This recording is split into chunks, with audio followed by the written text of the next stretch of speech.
Dear Santa, please send me a dad.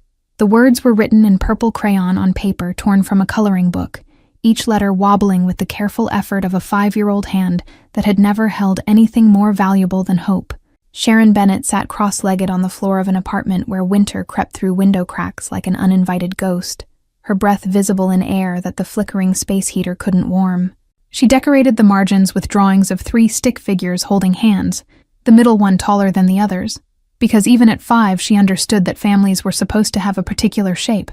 The letter wasn't addressed to any specific location, because Sharon's understanding of Santa's logistics remained beautifully uncomplicated by adult skepticism.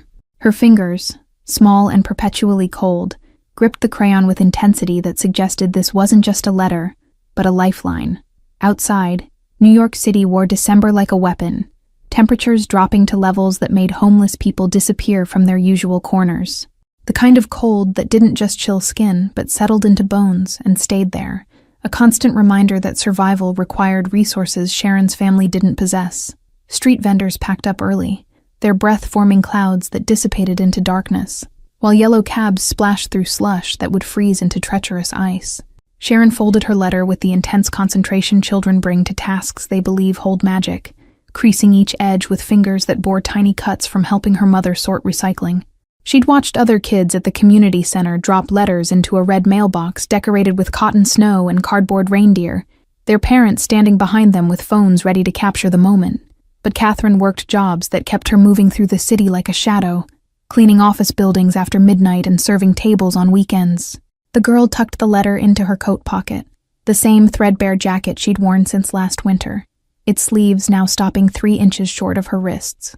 Tomorrow her mother would take her to the donation center where people left toys and clothes for families who needed them, though Catherine's pride made her avoid these places until necessity overrode shame.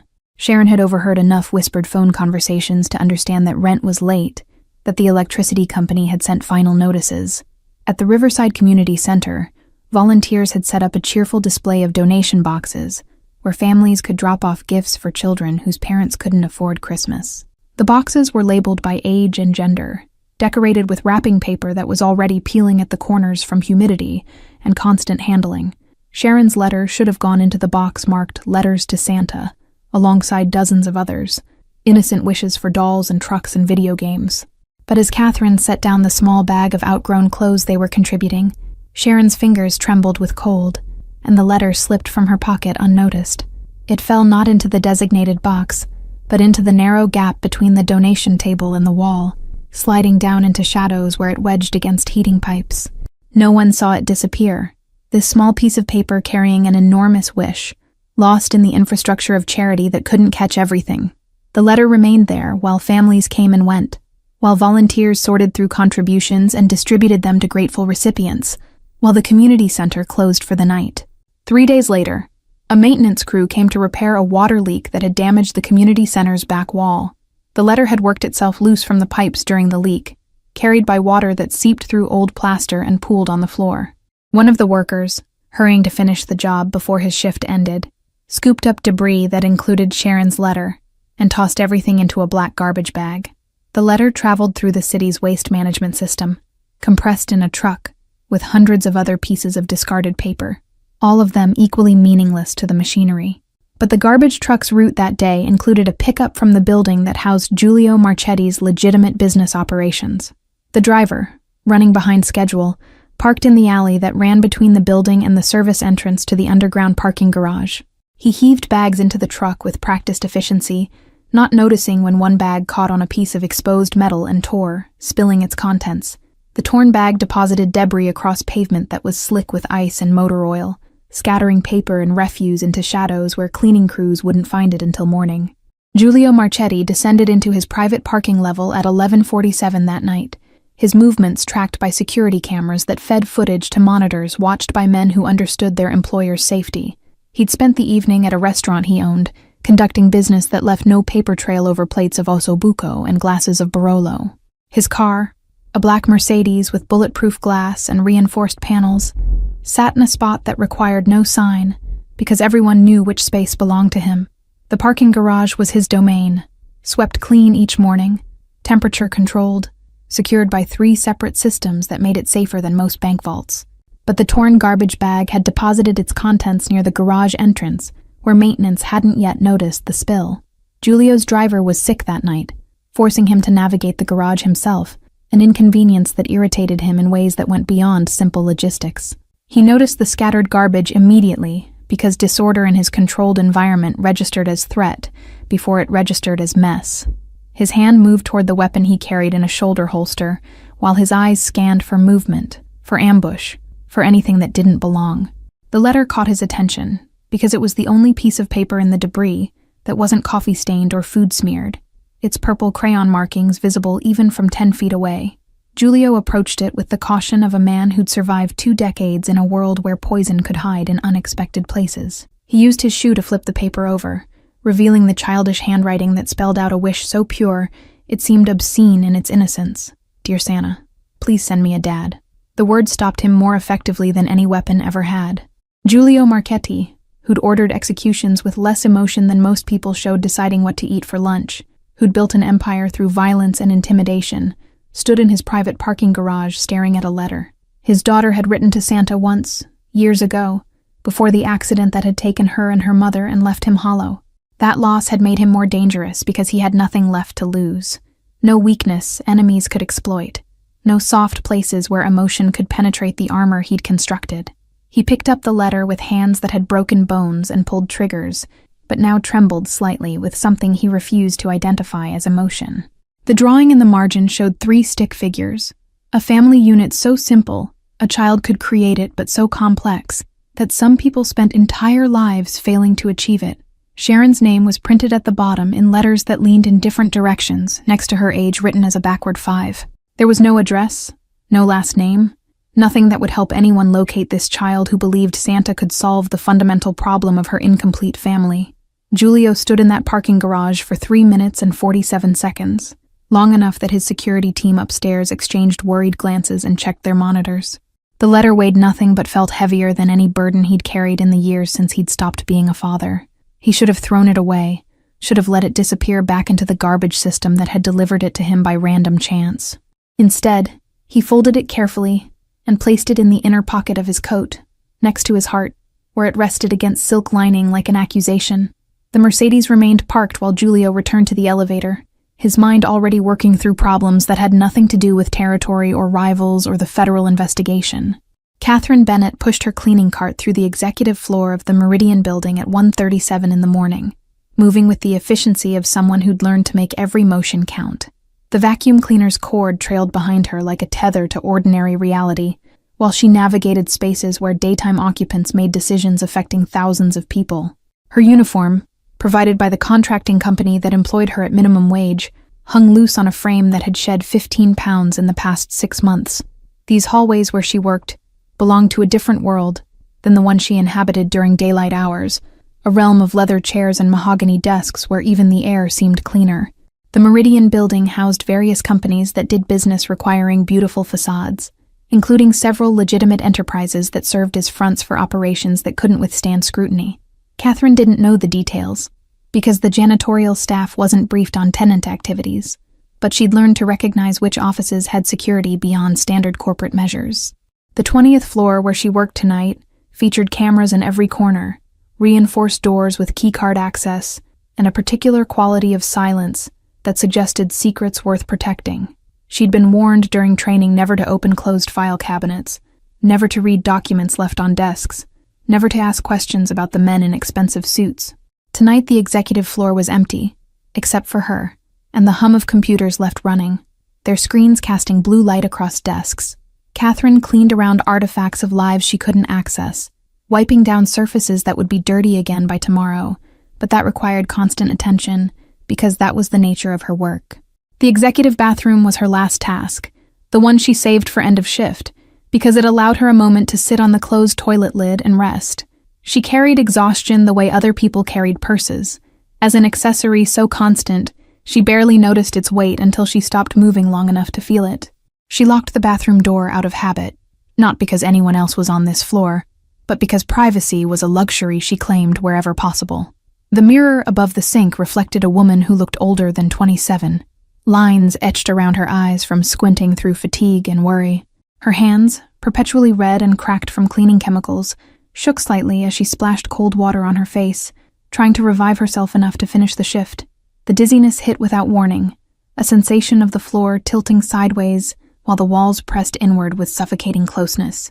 Catherine gripped the edge of the sink, knuckles white, fighting against the darkness that crept into the edges of her vision, like ink spreading through water. She hadn't eaten since the slice of pizza Sharon had left on her plate at breakfast, and that had been 17 hours ago across 2 different jobs. Her knees buckled and she slid down the wall to the tile floor, too tired to fight gravity any longer. The bathroom spun in lazy circles while she pressed her cheek against the cool tile and tried to remember how to breathe without her chest feeling like it was being compressed. This had happened twice before in the past month. These moments where her body simply refused to cooperate with the demands she made of it. She told herself it was just exhaustion, just skipped meals, just the accumulated weight of doing too much with too little. But lying on the floor of an executive bathroom at 2 a.m. while cleaning supplies scattered around her, Catherine confronted the reality she'd been avoiding. She was breaking, physically and financially, held together by willpower and desperation that were themselves running on fumes. Sharon's persistent cough had developed into something that rattled in her chest, something that required medicine they couldn't afford, and doctor visits that would cost more than 3 days' wages. The irony of collapsing in a building that housed more wealth than she'd see in 10 lifetimes wasn't lost on her. These executives whose trash she emptied made in an hour what took her a month of night shifts and weekend doubles.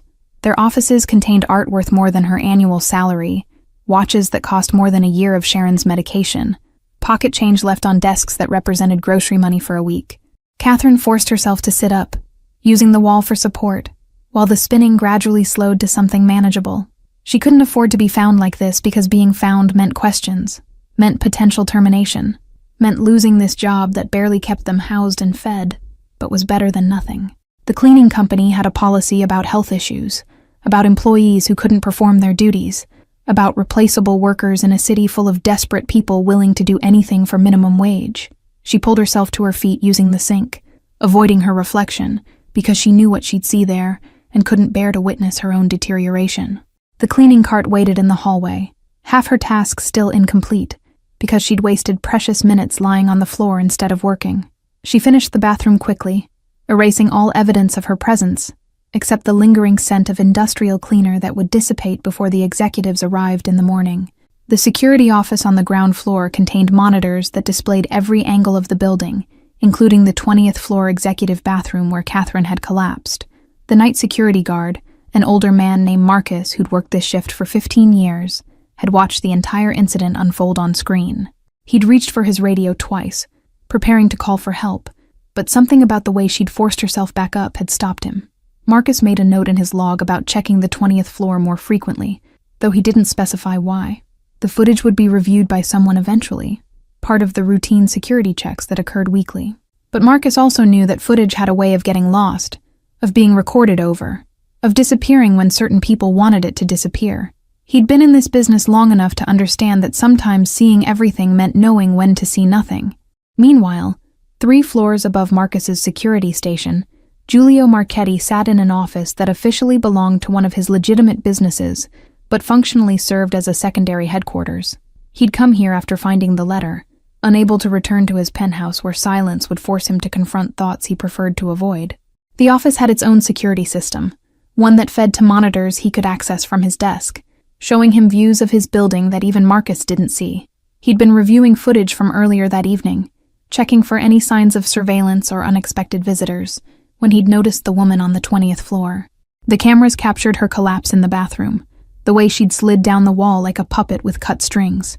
Giulio had watched without intervening because intervention would require explaining why he was monitoring janitorial staff, why he was in the building at this hour, why he cared about a cleaning woman's welfare.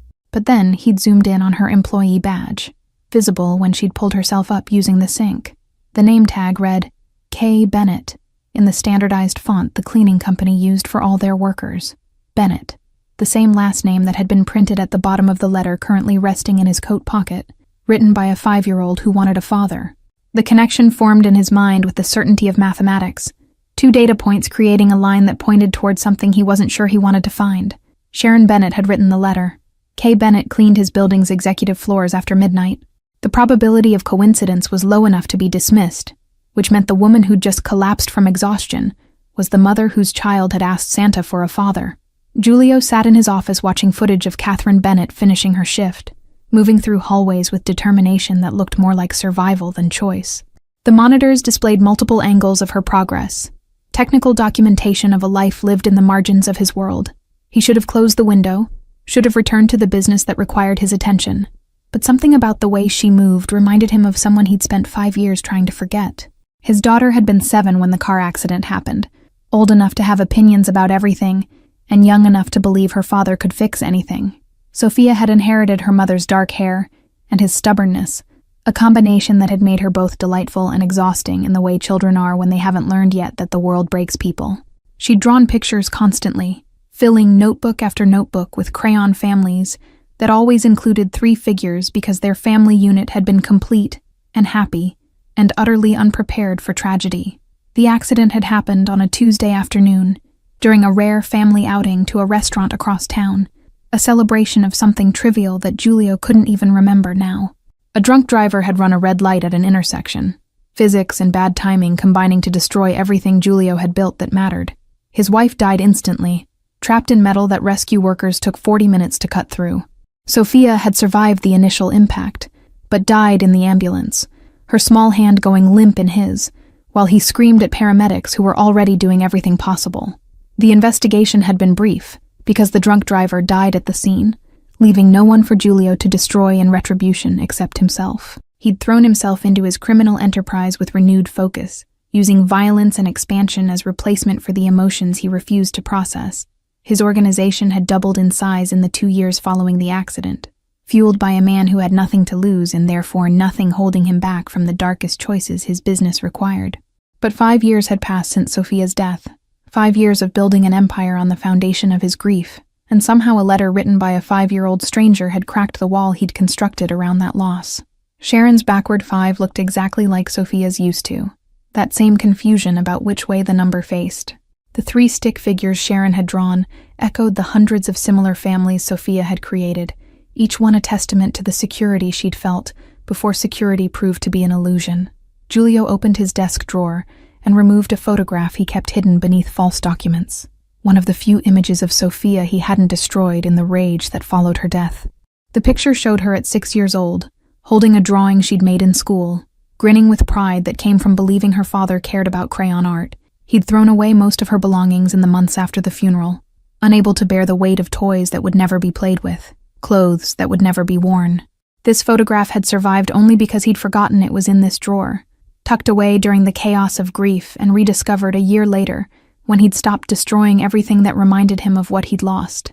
He looked at it perhaps once every few months, usually late at night when insomnia kept him awake, and whiskey failed to quiet his thoughts. Sophia's face stared back at him now, with the innocence of someone who'd never imagined her father would outlive her, that childhood would end abruptly, instead of gradually.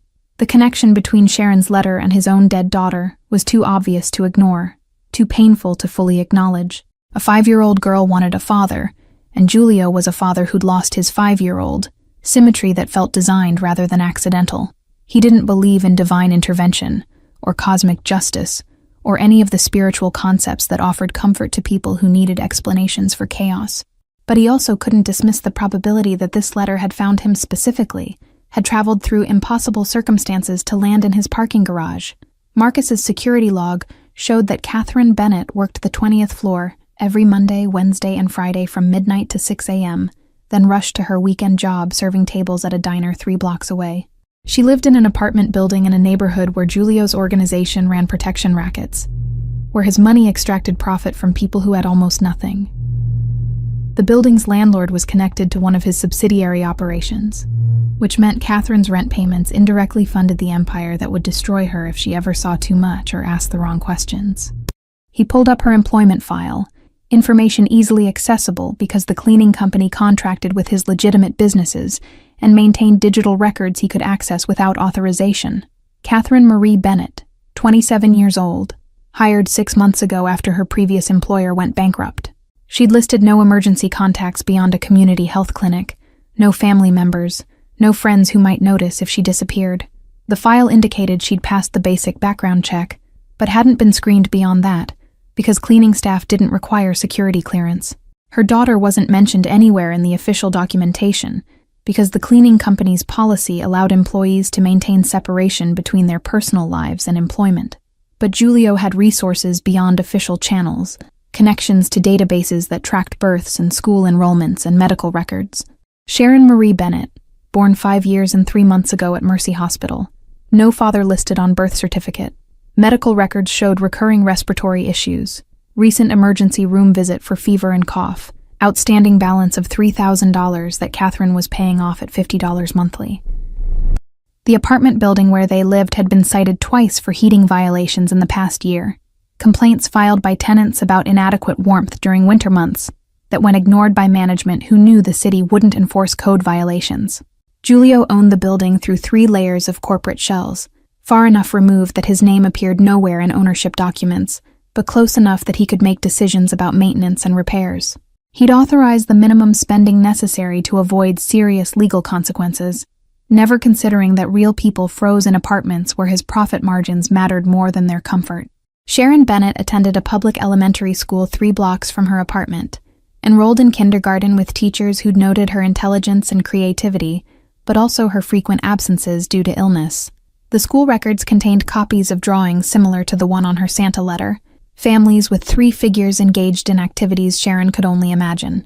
Her teacher had written a note suggesting that Sharon might benefit from counseling services to address apparent issues with family structure, a recommendation that went unfollowed because counseling required time and money Catherine didn't have.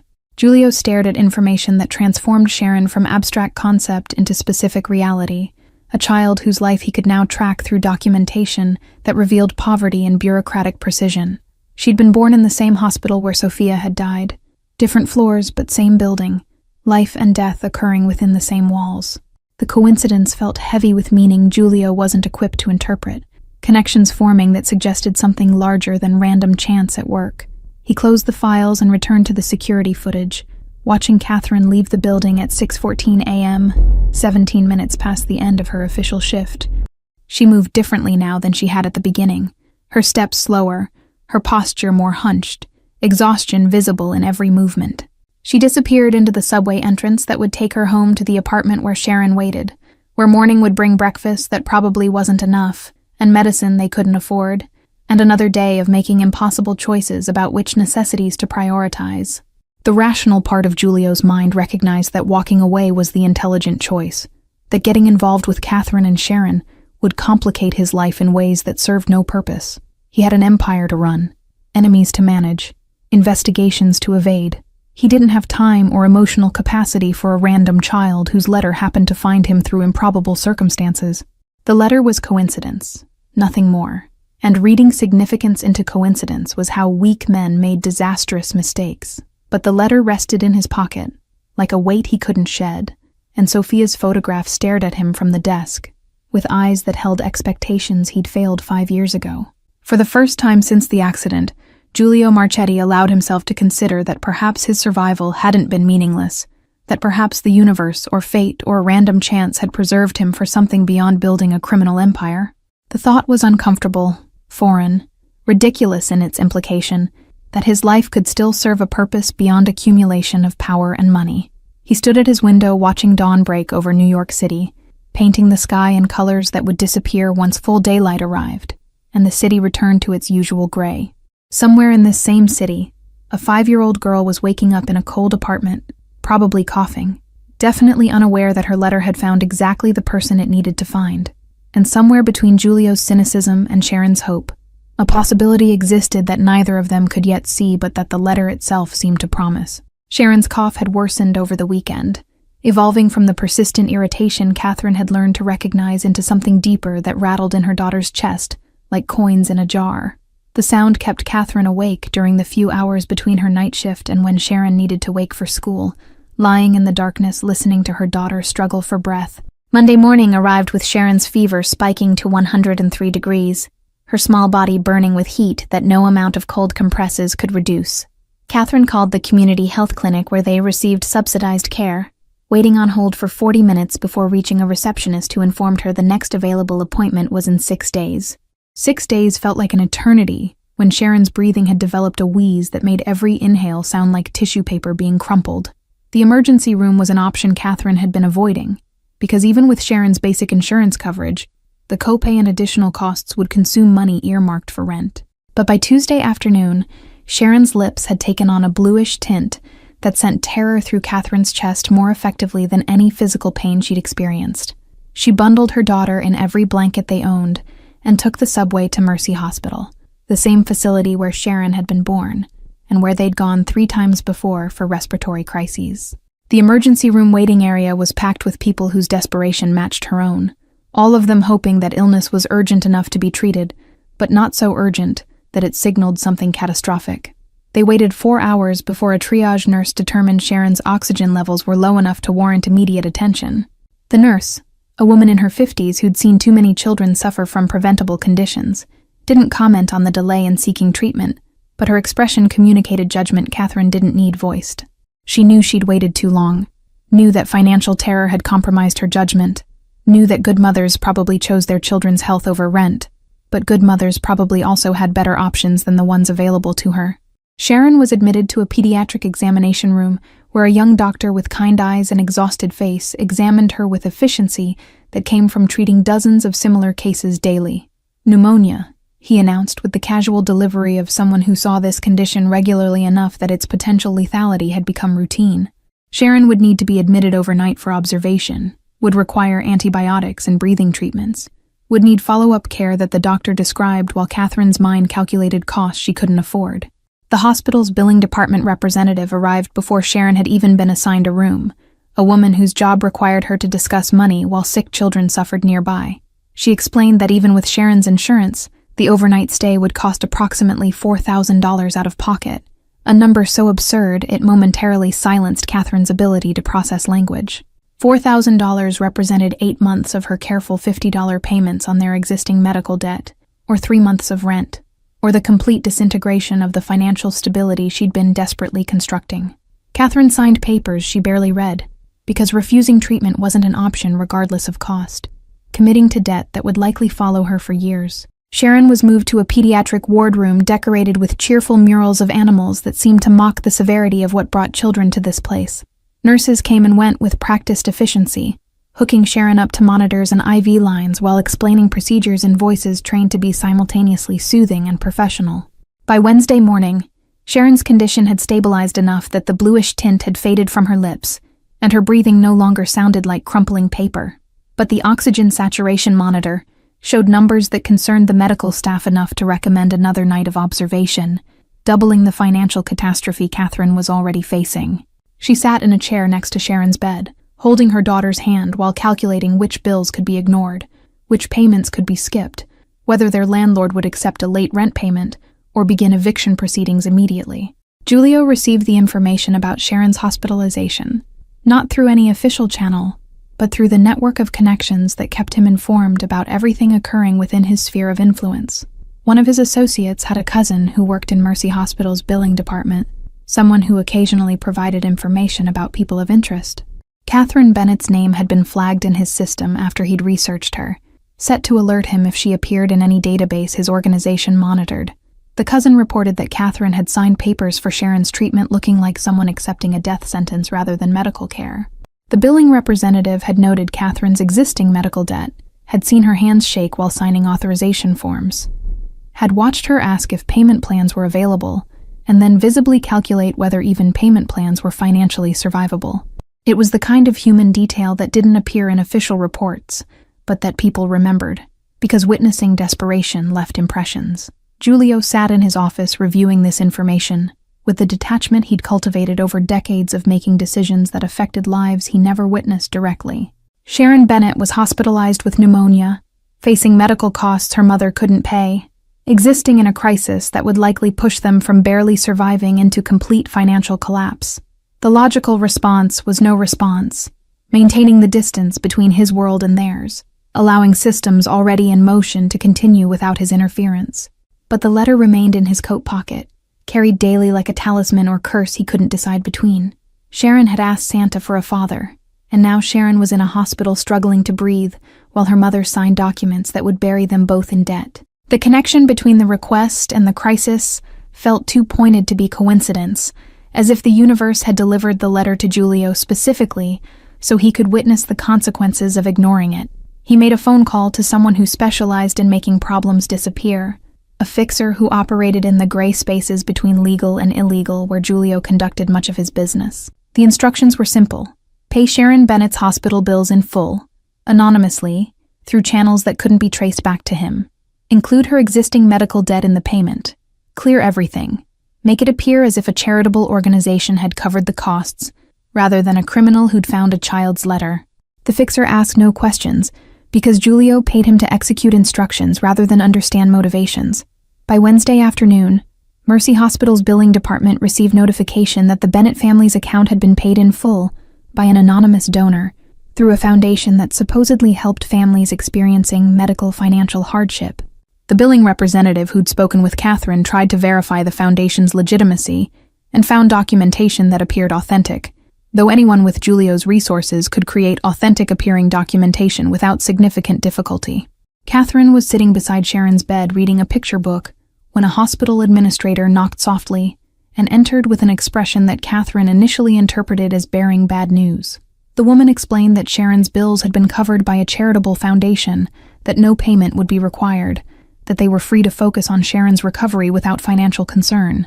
Catherine stared at her in silence, that stretched long enough to become uncomfortable, her mind unable to process information that contradicted everything she understood about how the world worked. The administrator provided paperwork documenting the payment, letterhead from a foundation Catherine had never heard of, explanations about how sometimes families were randomly selected for assistance based on need assessments and available funding. It sounded rehearsed in the way lies often do, when they're told by people who've been instructed what to say, but don't fully believe their own words. Catherine accepted the papers because rejecting them would mean refusing help Sharon desperately needed, but suspicion settled in her chest alongside relief. No one did this, she thought, while the administrator retreated, and Sharon slept peacefully for the first time in days. Foundations didn't randomly pay four-figure hospital bills for families they'd never met, didn't clear existing debt without application processes and verification procedures and waiting periods. Someone specific had done this. Someone who knew about their situation. Someone who had resources to spend thousands of dollars without requiring gratitude or acknowledgement or any return on investment. The question that kept Catherine awake in the uncomfortable chair beside Sharon's hospital bed wasn't why someone had helped, but who would help while remaining anonymous.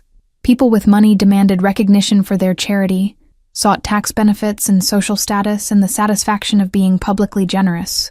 Anonymous help suggested either institutional bureaucracy or personal involvement someone wanted to hide, and the hospital's explanation leaned too heavily on the first option to be entirely true.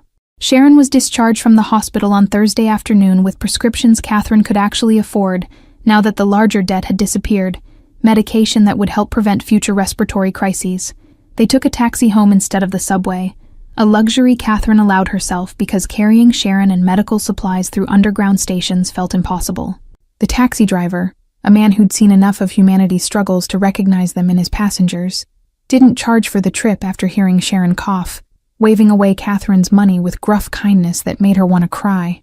The apartment felt colder than Catherine remembered, the inadequate heater struggling against temperatures that had dropped further during Sharon's hospitalization. She settled Sharon on the couch wrapped in blankets, and was preparing soup when someone knocked on their door, an unusual occurrence in a building where neighbors maintained careful distance from each other's problems. Through the peephole, she saw a man in an expensive coat that marked him as someone who didn't belong in this hallway, his presence immediately triggering alarm systems developed through years of vulnerability. She opened the door with the chain lock engaged, a barrier that would do nothing against actual threat, but provided psychological comfort. The man smiled in a way that didn't reach his eyes and introduced himself as a building inspector, checking on heating complaints that had been filed recently. His credentials looked official enough, plastic cards with city seals and photographs, but something about his presence felt choreographed rather than spontaneous. He asked to check the heating unit, citing violations that could result in fines for the building management. Catherine let him in because refusing a building inspector could lead to complications she couldn't afford, watching while he examined their space heater with attention that seemed excessive for a routine inspection. He made notes on a clipboard, asked questions about how long they'd lived here, and whether the heating had ever worked adequately. His tone professional, but his eyes cataloging details that went beyond heating concerns. Sharon watched from the couch with the solemn attention sick children bring to adult activities they don't fully understand. The inspector, whose name he'd given as Richardson, spent 15 minutes examining the heating unit before declaring it inadequate for the apartment's square footage and announcing that building management would be required to replace it. He wrote something on official-looking forms and promised that a new heater would be installed within 48 hours, a timeline that seemed impossibly fast for bureaucratic processes Catherine had learned operated in geological time rather than human urgency. He left as efficiently as he'd arrived, his expensive coat disappearing down hallways where luxury was foreign language. 2 days later, as Richardson had promised, installers arrived with a heating unit that looked nothing like the failing space heater they removed. The new system was wall-mounted and powerful, designed for spaces twice the size of their apartment, installed with efficiency that suggested someone had prioritized this job above others. The lead installer, when Catherine asked about cost, assured her that building management was covering everything as part of code violation corrections, though his expression suggested he knew as little about the real story as she did. The apartment reached temperatures Catherine hadn't experienced since they'd moved in 6 months ago, warmth that penetrated walls and eliminated the constant chill that had become their normal existence. Sharon's breathing eased noticeably in the improved conditions, her recovery accelerating without the burden of fighting cold alongside illness. Catherine sat in warmth that felt miraculous, and tried to convince herself that these events were coincidence, that hospital payments and heating repairs weren't connected, that she wasn't being helped by someone whose identity remained deliberately obscured. But coincidence required probability, and the probability of their lives suddenly improving across multiple dimensions simultaneously approached mathematical impossibility. Someone was orchestrating these changes, someone with resources to pay hospital bills and influence building management and operate through intermediaries who delivered help while revealing nothing. The anonymity bothered Catherine more than gratitude moved her, because anonymity suggested purposes beyond simple generosity, motives that might eventually require repayment she couldn't provide. Giulio watched his intervention's effects through reports delivered by the various people he'd employed to execute his plan. The building's heating violations had been real, documented by inspectors he'd paid to actually investigate rather than accept standard bribes to ignore problems. The new heating unit cost more than Catherine made in 3 months, installed by contractors who worked for his organization, and understood that quality mattered when Giulio personally ordered something done. He was fixing problems he'd indirectly created through ownership structures that prioritized profit over tenant welfare. The irony wasn't lost on him that he was correcting negligence his own business practices had enabled, spending money to improve conditions in a building where his policies had allowed deterioration. But the intervention felt less like charity than experiment, testing whether he could still access parts of himself that the past 5 years had buried under grief and violence. Sophia would have been Sharon's age now if the accident hadn't happened, would have been starting elementary school and drawing families with 3 figures, and believing the world was fundamentally good.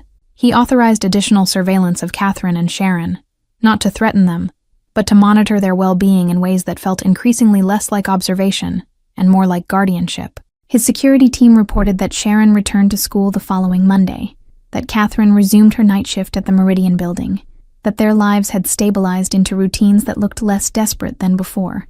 The surveillance made Giulio complicit in their daily existence, a silent presence in their story, who influenced events without being acknowledged. The first time he saw Sharon in person, rather than through security footage, happened by accident or design, depending on whether one believed in random chance or inevitable collision. He'd gone to inspect one of his properties in Catherine's neighborhood, a legitimate business interest that coincidentally required him to be near Sharon's school at dismissal time. She emerged from the building with classmates who scattered toward waiting parents while Sharon walked alone toward the crosswalk, her backpack too large for her small frame and her gait showing remnants of recent illness. Giulio watched from his car 50 feet away, close enough to see her face, but far enough to avoid notice in a neighborhood where expensive vehicles attracted attention. Sharon looked exactly like her photograph from the school records, but seeing her in 3 dimensions created impact that documentation couldn't capture. She moved through the world with caution that children shouldn't need to develop, checking both directions twice before crossing streets and keeping distance from adults who weren't clearly supervisors. She stopped at the corner store where Giulio knew Catherine sometimes bought discounted groceries, peering through the window at candy displays she couldn't afford. Her expression held longing without expectation, the look of someone who'd learned that wanting things didn't make them materialize. After 30 seconds of staring, she continued walking toward her apartment building, shoulders hunched against cold that the inadequate coat couldn't fully block despite the new heating unit that would warm her once she arrived home.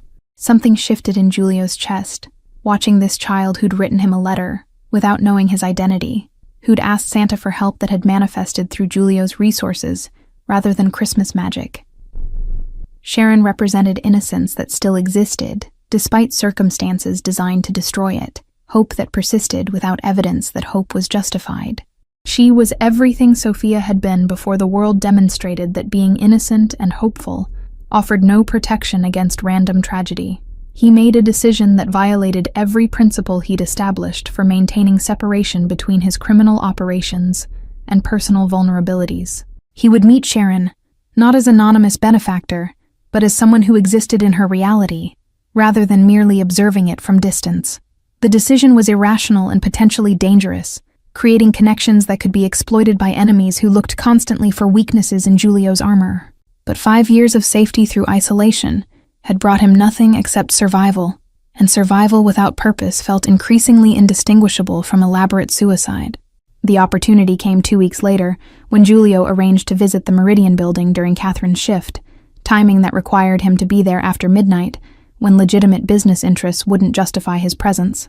He used the excuse of checking security protocols, appearing on the 20th floor where Catherine worked with an entourage small enough to avoid intimidation, but large enough to maintain his position's requirements. She was vacuuming when he arrived, the machine's noise preventing her from hearing approaching footsteps, until his presence registered in her peripheral vision. Catherine turned off the vacuum and straightened with the instinct workers develop around people who clearly occupy higher positions in whatever hierarchy governs their intersection. Her employee badge identified her as Kay Bennett, the initial hiding the full name that Giulio already knew, that connected her to the letter that connected them both to circumstances neither fully understood. She apologized for the noise with deference that made Giulio uncomfortable, because he wasn't accustomed to being uncomfortable around people who should fear his power. He asked her name, though he already knew it, pretending their meeting was coincidence rather than orchestration. Catherine provided it with hesitation that suggested she understood power imbalances made even casual conversation potentially dangerous for people in her position.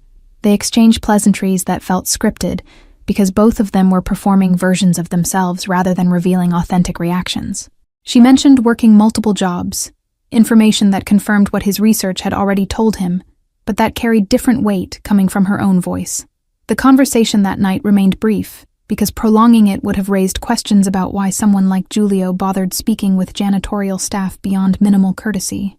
But the interaction opened a channel that he began using with increasing frequency, appearing on the 20th floor during Catherine's shifts with excuses that became progressively less believable. She responded with caution that never fully transformed into comfort, maintaining professional distance that Giulio simultaneously respected and found frustrating because distance prevented the connection he was attempting to establish, without understanding why he needed to establish it. During their third encounter, he mentioned noticing she looked tired and suggested the building's management should provide better break facilities for night staff. 2 weeks later, a break room appeared on the 20th floor, equipped with comfortable furniture and a kitchenette that seemed excessive for 2 janitors who rotated shifts. Catherine accepted this improvement without commenting on its suspicious timing, but her expression when she looked at Giulio during their next conversation communicated awareness that coincidence no longer explained the pattern of beneficial changes affecting her life. Sharon became topic of conversation when Giulio asked about Catherine's family, a personal question that crossed boundaries typically maintained between people of their respective positions.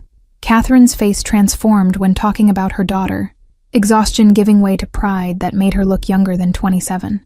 She described Sharon's artistic talent, her love of books, her resilience despite health challenges that had defined much of her short life. The way Catherine spoke about Sharon reminded Giulio of how he'd once talked about Sophia, before loss had taught him that love made people vulnerable in ways that enemies could weaponize. He found reasons to drive past Sharon's school more frequently, watching dismissal time like surveillance footage, except with his own eyes instead of cameras. He learned her routines, the corner store window where she stopped to look at candy, the route she walked home that avoided the block where older kids gathered with teenage aggression. His security team noticed this pattern and expressed concern about their employer developing obsession with a 5-year-old child. implications they didn't voice directly, but that hung in the air during their status meetings. The dangerous moment came when Sharon saw him. He'd been parked across from her school in a vehicle too expensive for the neighborhood, but not unusual enough to attract significant attention. She emerged from the building with her oversized backpack and stopped on the sidewalk, her attention caught by something he didn't initially identify. Then he realized she was looking directly at him through the car window, her small face tilted with curiosity rather than fear, because children her age hadn't yet learned that strange men in expensive cars represented threat. She waved, a small gesture that carried no meaning beyond childish friendliness toward someone whose presence had registered in her awareness. Giulio didn't respond immediately because responding meant acknowledging connection, meant crossing from observation into interaction, meant accepting that this situation had evolved beyond anything he'd originally intended. But her hand remained raised, waiting with patience that suggested she'd learned waiting was often required before adults noticed children, and something in Giulio's chest cracked like ice breaking. He waved back, a minimal gesture that felt enormous in its implications. Sharon smiled with satisfaction that her greeting had been acknowledged, then continued her walk home while Giulio sat in his car, recognizing he'd just made a choice that couldn't be unmade. She'd seen him, had marked his presence in her reality, had created connection that existed now regardless of whether he pursued it further. The anonymity he'd maintained was compromised by a child's wave, innocence colliding with his calculated distance, and destroying it more effectively than any intentional strategy could have. That night at the Meridian building, he asked Catherine directly about Sharon's father, a question so inappropriate, he watched her expression shift through multiple emotions before settling on guarded confusion. She explained with brevity that Sharon's father wasn't in their lives, had never been in their lives in any meaningful way, that Sharon's family consisted of the two of them and no one else.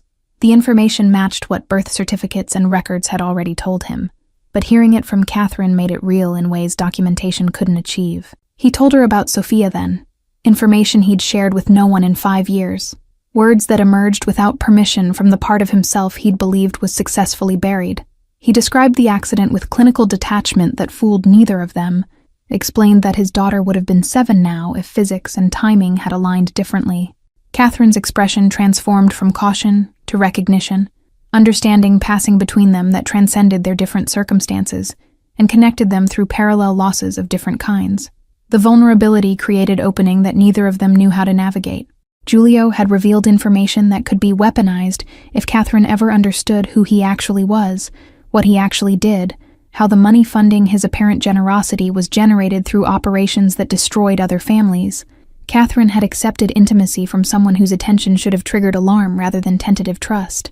They were walking toward collision. Neither could prevent, because the momentum had already carried them too far to retreat safely.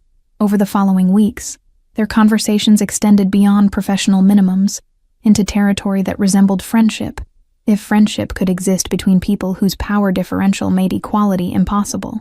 He learned that Catherine had been studying nursing before Sharon's birth had derailed education plans, that she read medical journals during subway commutes, and dreamed of eventually completing her degree.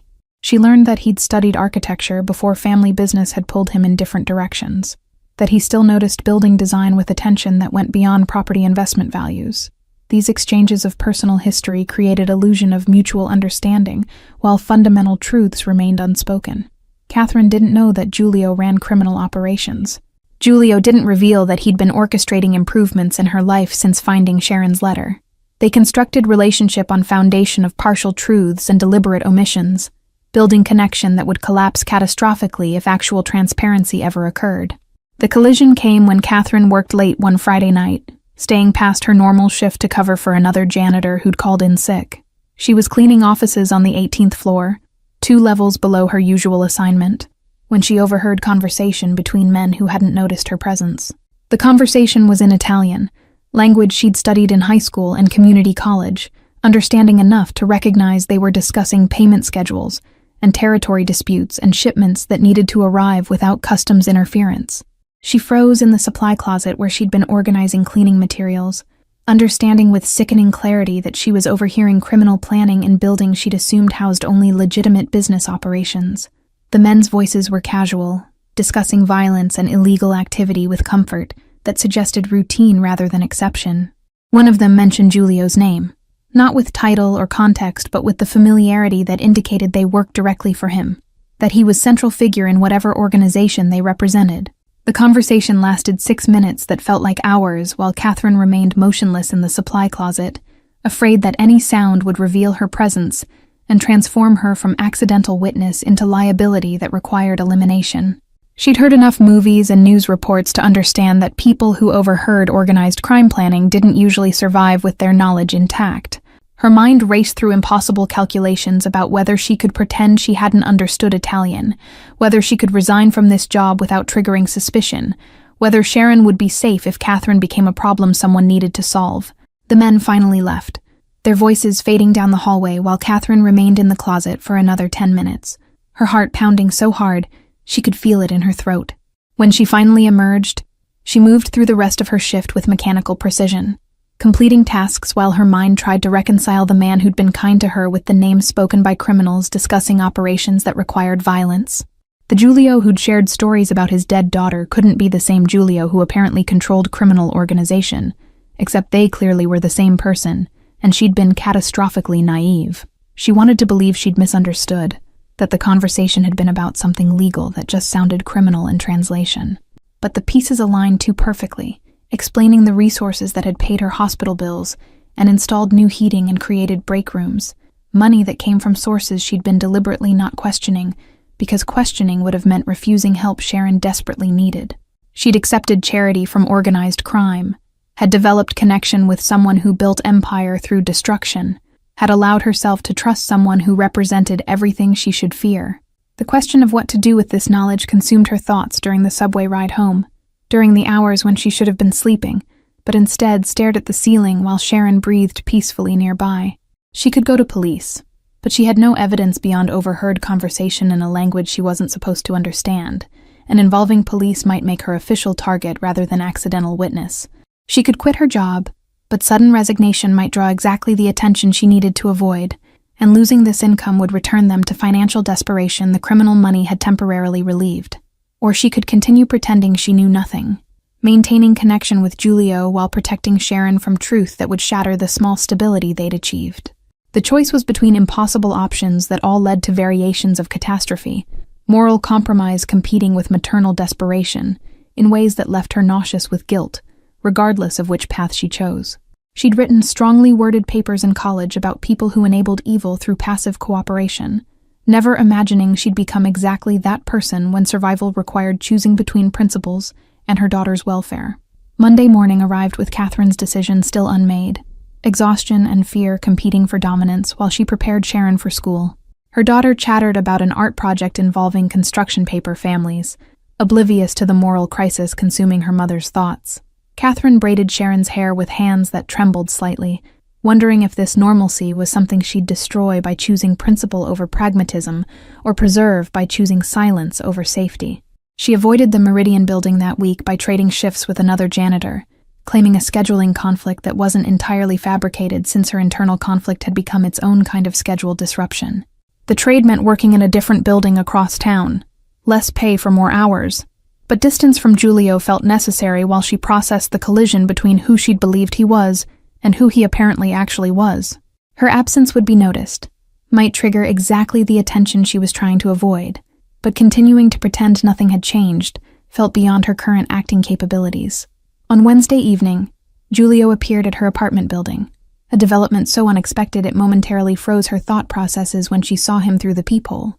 He wore clothes less expensive than usual, attempting to blend into a neighborhood where his presence was still obviously wrong, his posture carrying alertness that suggested he understood the risk he was taking by coming here. She opened the door without the chain lock because preventing his entry would only delay inevitable conversation, not prevent it entirely. He noticed her fear immediately, the way her body angled toward Sharon's bedroom door as if preparing to protect her daughter from threat. His expression shifted through several emotions, before settling on something that might have been hurt if people like him were capable of being hurt by distrust. He asked if they could talk, a request phrased as question, but carrying weight of requirement, stepping into her apartment with the careful movements of someone navigating unfamiliar territory where usual rules didn't apply. Sharon was sleeping in the bedroom, her door closed but not locked, because locks inside apartments suggested dangers Catherine preferred Sharon not consider yet. They sat in the small living area that served as kitchen and dining room and family room, inadequate furniture that suddenly felt even more inadequate with Giulio occupying space designed for people with fewer resources and complications. He asked why she'd been avoiding him, question that acknowledged her deliberate absence rather than accepting her scheduling excuse as legitimate. Catherine considered lying, maintaining the pretense that nothing had changed, continuing the performance that had characterized their entire relationship. But something about his presence in her apartment, the vulnerability of him coming to her territory instead of summoning her to his, made honesty feel like the only option that preserved whatever dignity she had left. She told him about the overheard conversation, the Italian words that had revealed truths he'd been carefully concealing, watching his face for reactions that would tell her whether fear was appropriate response.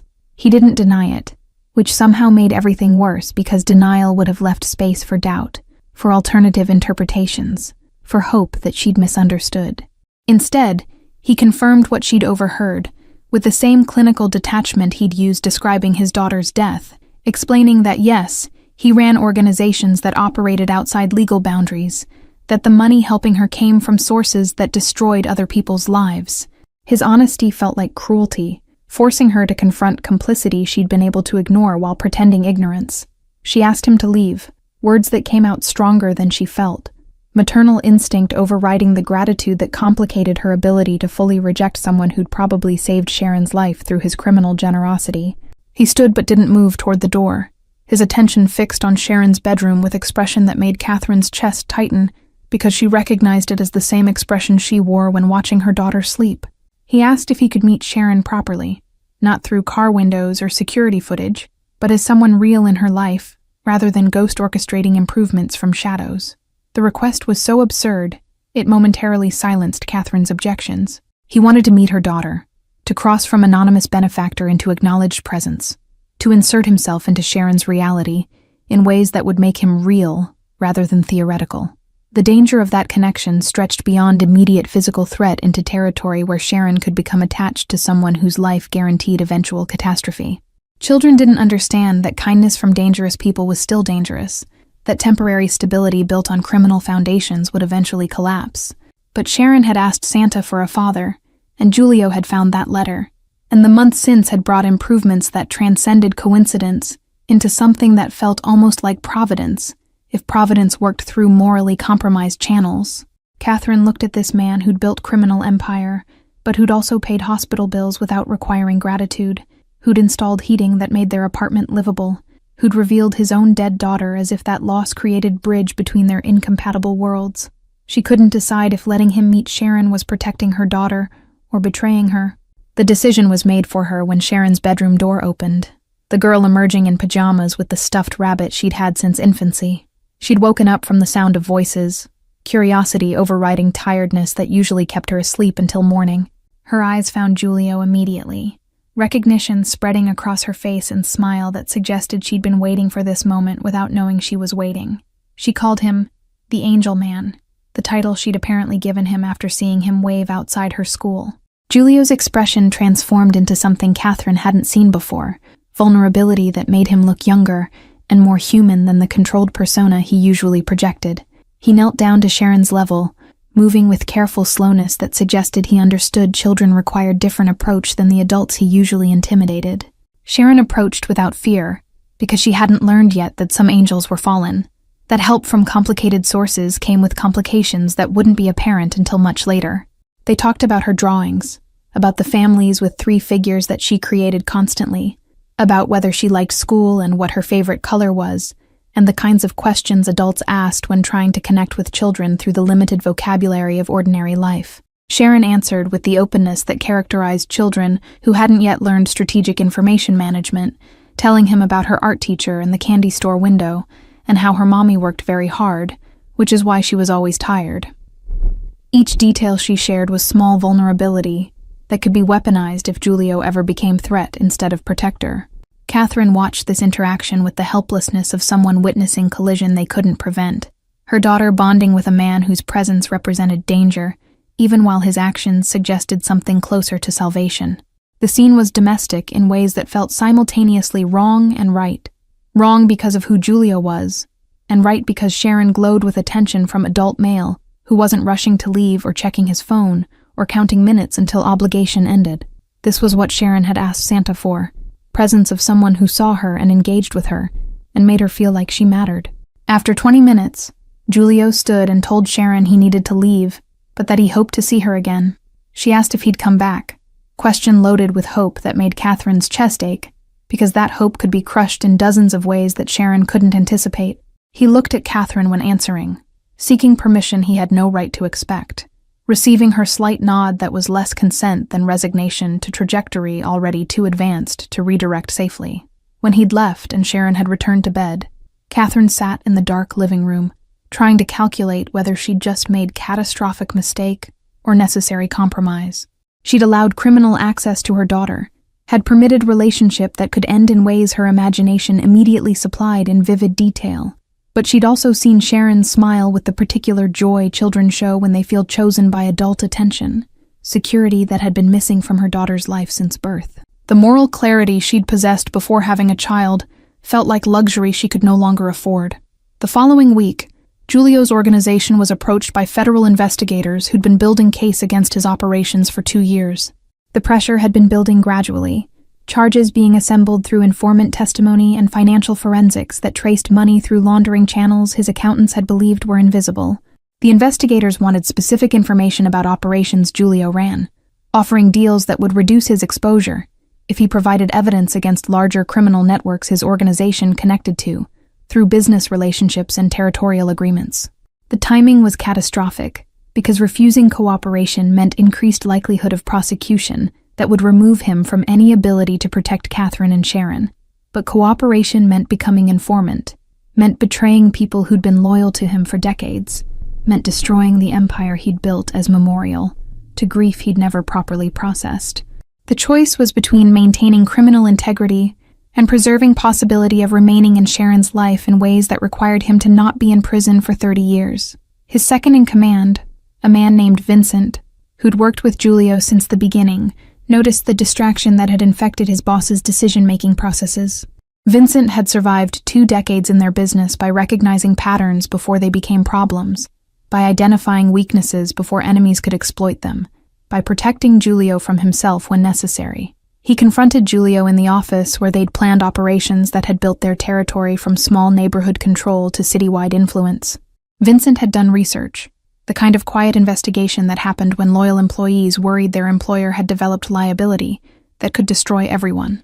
He knew about Catherine and Sharon, about the hospital payments and heating repairs, and the increasingly frequent visits to their apartment. He explained with the bluntness of someone who'd earned right to speak plainly that Julio's attachment to this family was creating vulnerability that enemies would eventually discover and weaponize. Personal connections were exactly what they'd spent 20 years avoiding because personal connections gave rivals targets beyond the person they actually wanted to hurt. The federal investigators returned with enhanced pressure, evidence that suggested they'd infiltrated deeper into Julio's operations than he'd realized. They had recordings of conversations that shouldn't have been recordable, financial documents that should have been destroyed, testimony from people who shouldn't have been talking. Someone inside his organization was cooperating, feeding information that would eventually build case strong enough to guarantee decades in prison for everyone involved in leadership positions, including Julio himself. Vincent advocated for eliminating the suspected informant, a solution that would have been automatic 5 years ago when Julio made decisions based purely on strategic necessity without moral complications. But the version of Julio that had existed before finding Sharon's letter was different from the version currently calculating consequences of violence he'd once ordered without hesitation. He told Vincent to identify the informant but take no action, buying himself time to determine whether eliminating problems through murder was still something he could order when he was simultaneously trying to become someone worthy of Sharon's trust. The informant was revealed through process of elimination and surveillance to be someone unexpected, a mid-level accountant who'd worked for the organization for 8 years without raising any concerns. His motivation wasn't money or fear, but moral crisis triggered by his teenage daughter asking questions about where his income came from. The same kind of moral crisis Catherine was experiencing, but from the opposite direction. The accountant had decided that preserving his daughter's respect required destroying the organization that paid his salary, sacrifice that Julio understood, even while it threatened everything he'd built. Giulio met with the accountant privately, conversation that violated every security protocol Vincent had established, but that Giulio needed to have without witnesses, who'd expect traditional resolution. The accountant showed up knowing he might not leave alive, courage born from same parental desperation that had driven Catherine to accept help from criminal sources she didn't fully understand. They talked about daughters, about the things fathers did to protect children from truth, about whether redemption was possible for people who'd profited from activities they'd eventually recognized as destroying families like the ones they'd been trying to support. The accountant expected death, but received something more complicated, an offer that would keep him alive while giving Giulio pathway toward the cooperation federal investigators wanted, without completely betraying everyone in his organization. Giulio would help investigators dismantle the upper levels of criminal networks his organization connected to, providing information that would take down people who'd never shown the loyalty his own people had demonstrated. In exchange, he'd negotiate protection for his direct employees who hadn't been involved in the most violent aspects of their operations, essentially destroying his empire while preserving the people who'd built it with him. The decision meant becoming exactly what criminals despised most: an informant who traded cooperation for survival, someone who violated codes that had governed organized crime for generations. Vincent's reaction was immediate and visceral, the kind of betrayal that made 20 years of partnership irrelevant in the face of this ultimate violation. He told Giulio that cooperating with federal investigators would mark him for death from every criminal organization that learned about his choice, that protection deals lasted only until government attention moved elsewhere, that this path led inevitably to witness protection or assassination, depending on how good the government's security actually was, versus how determined his enemies became. Giulio accepted these consequences with the same detachment he'd once used accepting that violence was necessary business cost, except now he was calculating different kind of cost-benefit analysis. Death in 5 years while trying to be a better person seemed preferable to 30 years in prison never having attempted redemption, and Sharon's letter had introduced timeline where redemption mattered enough to risk everything else. He began formal cooperation with investigators, providing information that would dismantle networks while his own organization watched him cross line that turned him from boss into traitor. The cooperation required months of careful testimony, documents provided through channels that kept him alive long enough to be useful to prosecutors building cases against targets more valuable than Giulio himself. He maintained minimal contact with Catherine and Sharon during this period, distance necessary both for their protection and because explaining his choices would have required revealing things that would destroy whatever trust he'd built. They knew only that he'd become less available, his visits sporadic, his attention divided by pressures he couldn't describe, without making them accessories to knowledge that could be dangerous. Sharon asked her mother repeatedly when the angel man would visit again, questions that made Catherine's chest ache because she couldn't explain that angels who built empires through violence eventually faced consequences that removed them from ordinary lives. She told Sharon that he was busy with work, a truth that omitted the nature of work that involved betraying criminal associates to avoid prosecution. The lie felt necessary to preserve Sharon's innocent interpretation of Giulio as helper, rather than complicated figure, whose goodness was inseparable from badness that predated his connection to them. The danger Giulio had been anticipating arrived when Vincent discovered the full extent of his cooperation with federal investigators, information that couldn't be contained once it reached certain channels. Vincent felt betrayed beyond what Giulio's strategic explanations could justify. Loyalty transformed into determination to eliminate the threat Giulio now represented to everyone who'd trusted him. The threat wasn't personal in the way civilian violence was personal, but rather professional elimination of problem that could destroy dozens of people if allowed to continue testifying against connected organizations. Vincent's attempt to solve the Giulio problem led him to the most obvious leverage point: the family that had apparently motivated Giulio's unprecedented choices. Research revealed Catherine's address, Sharon's school schedule, the routines that made them accessible to someone with Vincent's resources and connections. The logic was straightforward. Eliminate the attachment that had corrupted Giulio's judgment. Remove the reason he'd chosen cooperation over loyalty. Demonstrate that personal connections in their world were liabilities that justified the isolation they'd all maintained for decades. Giulio learned about Vincent's plans through the same networks that had kept him alive this long, informants within his former organization who still felt enough loyalty to warn him before acting against him. The timeline was compressed, measured in hours rather than days, requiring immediate action that couldn't be filtered through official channels that moved at bureaucratic speed. He had perhaps 12 hours before Vincent's people would move against Catherine and Sharon. 12 hours to extract them from situation his own choices had created. 12 hours to decide whether saving them was worth the exposure that would likely get him killed in process. He drove to their apartment at 3 a.m. Security detail reduced to single trusted associate because larger group would have attracted exactly the attention he was trying to avoid. Catherine opened the door to his emergency knocking, looking terrified, her instincts correctly interpreting middle-of-night visits as heralds of catastrophe. He explained with brutal efficiency that her life and Sharon's were in immediate danger because of his choices, that they needed to leave within the next 10 minutes, with only what they could carry, that questions would have to wait until they were somewhere safe enough for extended explanations. Sharon woke up confused and frightened by the urgency, her mother packing clothes while Julio watched the street through windows that suddenly felt like vulnerabilities, rather than sources of light. He'd arranged safe house through federal contacts who'd provided it as part of his cooperation deal, protection extended to include people whose only crime was accepting help from him. The location was temporary holding until more permanent arrangements could be made.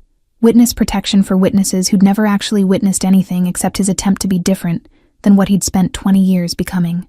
They left the apartment building through the basement service entrance, avoiding the front door where Vincent's surveillance would be watching for exactly this kind of evacuation. Julio's associate drove while Julio sat in back with Sharon, who'd fallen back asleep against his shoulder with the trust children showed when adults projected certainty even during chaos. Catherine watched them from the front seat with expression that cycled through fear and anger and resignation, her life compressed into 2 bags, while Sharon slept unaware that everything was changing because of letters she'd written months ago believing in magic. The safe house was in a neighborhood. Vincent's people wouldn't think to search immediately. Protection that would last perhaps 48 hours before extended networks located them through systematic grid searches. Federal marshals arrived at dawn to begin process of relocating Catherine and Sharon into witness protection program, bureaucracy that moved faster than usual because prosecutors didn't want their key witness's motivation eliminated before he finished testifying. The marshals explained that Catherine and Sharon would receive new identities in new city, that contact with anyone from their previous life would be permanently severed, including Julio once immediate danger passed. Sharon woke up in unfamiliar room surrounded by strangers discussing plans for her future without her input. The confusion and fear that children experience when adult world intrudes with consequences they can't understand. She asked for Julio, who'd stepped outside to give marshals space to explain options to Catherine without his presence complicating her decision-making. Catherine held her daughter while federal employees described logistics of disappearing, protection offered at cost of erasing everything they'd known, including people they'd just started letting themselves trust. The choice was between accepting witness protection that would keep them alive but isolated, or refusing and hoping that Vincent's threat would dissipate once Julio's usefulness to prosecutors ended, and his death removed any reason to pursue his connections. Neither option was good. Both required gambling with Sharon's safety, in ways that made Catherine want to scream at universe that had led them from poverty to danger, without providing any stable ground between extremes. She looked at Julio through the window where he stood making phone calls that presumably determined whether any third option existed beyond the binary marshals presented. He returned with proposal the marshals hadn't mentioned because it required resources federal government couldn't or wouldn't provide. His organization, despite Vincent's betrayal, still contained people loyal enough to help with extraction and protection that didn't require government involvement. These people could facilitate relocation that maintained some connection to previous life, rather than total erasure, protection that came from criminal infrastructure instead of federal infrastructure. The downside was that this option kept them somewhat within Julio's world, rather than completely separating them from it. Danger that was different from Vincent's threat, but not necessarily less significant. Catherine made decision that morning sitting in safe house surrounded by federal marshals and criminal associates, and her sleeping daughter, who'd asked Santa for a father, and somehow gotten this instead. She chose the option that kept the possibility of Julio remaining in their lives, rather than option that guaranteed safety through permanent separation, maternal calculation, that Sharon needed the connection more than she needed perfect safety, that might not actually exist regardless of which protection they accepted. The marshals objected strenuously, but couldn't force compliance. Authority limited by the fact that Catherine wasn't actually witness to anything, except accepting help she hadn't understood, came from criminal sources. 1 year later, Sharon turned 6 in a small house near the coast of North Carolina, a location chosen for its distance from New York, and for the community that asked few questions about new arrivals with unclear histories. The house wasn't large, but it was warm, heated adequately by systems that worked properly, because Giulio had learned that functional heating mattered in ways he'd never considered when he'd owned buildings where tenants froze. Sharon's bedroom had windows that overlooked water instead of buildings, fresh air replacing the industrial smell that had characterized their New York apartment. Catherine worked at a community health clinic under her own name because witness protection hadn't been necessary once Giulio's testimony had concluded, and Vincent had been arrested for attempted murder charges unrelated to Catherine's family. She'd completed the nursing certification she'd abandoned years ago, classes paid for through the legitimate portion of Giulio's remaining assets that hadn't been seized by federal prosecutors. The work satisfied something in her that janitorial positions never had, using education she'd thought was permanently beyond reach in circumstances that had made education seem like luxury for people with more stable lives. Giulio lived in the same town under his own name, because the cooperation deal had concluded with him receiving immunity from prosecution in exchange for testimony that had dismantled networks larger than his own organization. He'd lost the empire he'd spent 20 years building, assets seized or dissolved, connections severed, reputation destroyed among the criminal communities that had once feared and respected him.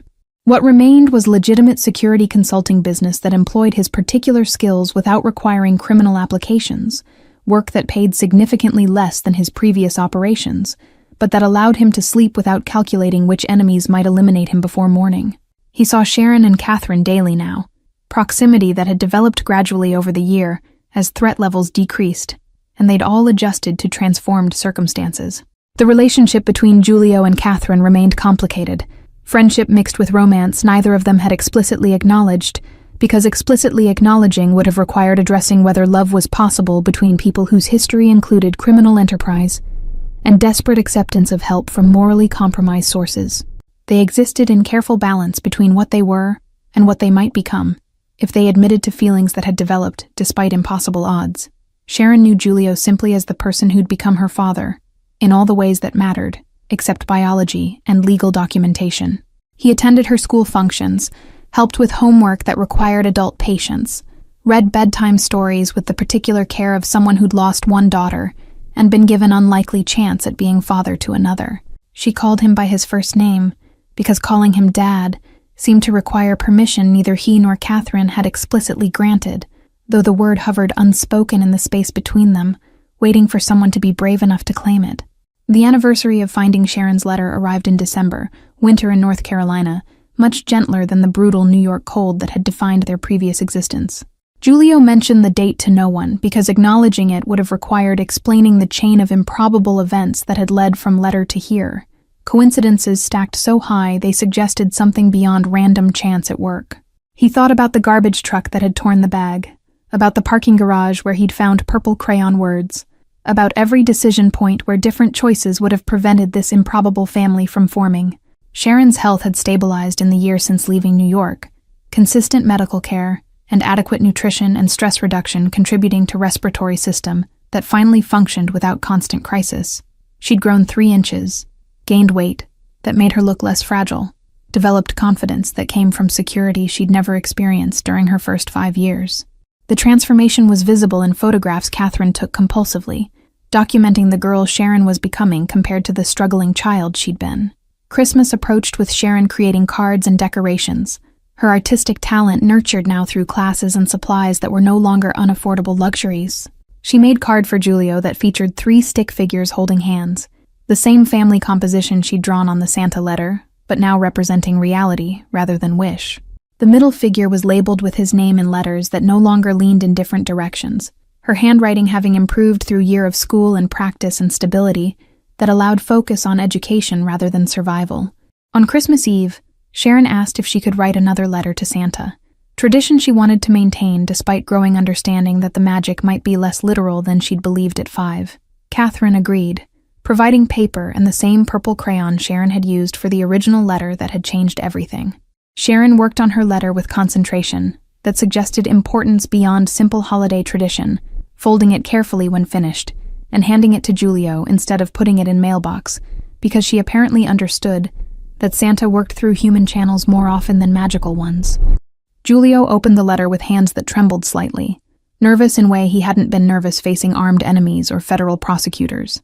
The letter was brief, written in Sharon's improving but still childish handwriting, asking Santa to let her keep what she'd already received.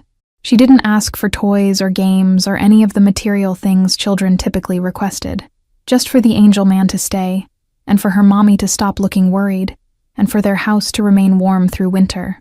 The requests were simultaneously modest and enormous, asking for nothing except the stability that most children took for granted. He showed the letter to Catherine, who read it with eyes that filled with tears she didn't bother hiding, because hiding emotions required energy she no longer had after a year of constant adjustment to transformed life. They stood together in kitchen of house that wasn't perfect, but was theirs, built on foundation of choices that had destroyed criminal empire and created something closer to family than either had expected to find. Sharon watched them from the doorway with expression that suggested she understood more about adult complexity than 6-year-olds were supposed to understand, witness to her own story's improbable development. The next morning, Christmas arrived with presents Sharon had requested through normal channels rather than letters to Santa, toys and books and art supplies that represented childhood allowed to be childhood instead of survival training. But the real gift was Julio telling Sharon she could call him Dad if she wanted to, permission granted through the terror of someone offering vulnerability that could be rejected. Sharon considered this seriously for approximately 3 seconds before testing the word, finding it fit properly in ways that first names never quite had, despite year of practice. Catherine watched Julio become father to her daughter through nothing except choice and consistency, the irony not lost on her that Sharon's letter asking Santa for a dad had somehow manifested exactly what she'd requested through the most improbable channels imaginable. The mafia boss who'd found a letter in his parking garage had dismantled his entire life to become the person that letter had asked for, transformation that seemed more like miracle than anything Christmas mythology promised. They ate breakfast together while snow fell outside, the kind of gentle snow that decorated rather than threatened, beauty without danger that characterized their new existence. Julio had spent 5 years believing his capacity for family had died with Sophia and his wife, that the accident had destroyed not just people, but possibility of ever building family again. Sharon had proved that belief wrong simply by writing letter that had found him when he'd needed finding, even though he hadn't known he'd needed it. The house was warm, Sharon was healthy, Catherine was working in profession she'd dreamed about, and Julio was living outside criminal enterprise that had consumed him for 20 years. None of it was perfect. Trauma didn't disappear just because circumstances improved, and they were all still learning how to be family that hadn't been formed through traditional means. But perfect wasn't the goal anymore. Not when good enough was so much better than what any of them had expected when letter first arrived requesting something that had seemed impossible. Sharon fell asleep that night holding both Julio's and Catherine's hands, positioned between them in configuration that matched the stick figures she'd been drawing for a year and a half. The 3 figures had finally manifested in reality, family built not through biology or marriage, but through letter and choices, and the improbable collision of desperation and resources that had somehow created love from circumstances that should have produced nothing except more pain. They were family because they'd chosen to be, because girl had asked and man had answered, and woman had accepted help that came through wrong channels but led to right destination. Outside, winter settled over North Carolina with the gentleness that characterized their new life, cold that could be managed rather than cold that threatened survival. Somewhere in the house, Sharon's original letter to Santa rested in frame on Julio's desk, purple crayon words that had traveled through garbage trucks and parking garages to find exactly the person who needed to find them. The letter had asked for father, and the universe or fate or random chance had delivered one who'd needed daughter just as desperately, symmetry that felt too perfect to be accidental even for people who didn't believe in magic. The story of how Mafia Boss became father to girl who'd written letter to Santa would never be told outside the 3 people who'd lived it, secret that protected them from scrutiny that would have complicated the peace they'd built from chaos. But the story existed regardless of whether anyone else knew it, testament to the possibility that sometimes impossible things happened, when desperation and hope and willingness to transform collided in exactly the right way. They were family now, built from ashes of what they'd each lost or never had, imperfect and complicated, and absolutely real in ways that mattered more than any traditional family structure ever could. Thank you all for following this story. If it touched your heart, please write in the comments from which place you're watching this, and don't forget to like, subscribe, and share the video. Your support means everything and helps me continue bringing you more stories like this one. Sometimes the most impossible miracles happen through the smallest gestures. A letter, a choice, a second chance that changes everything.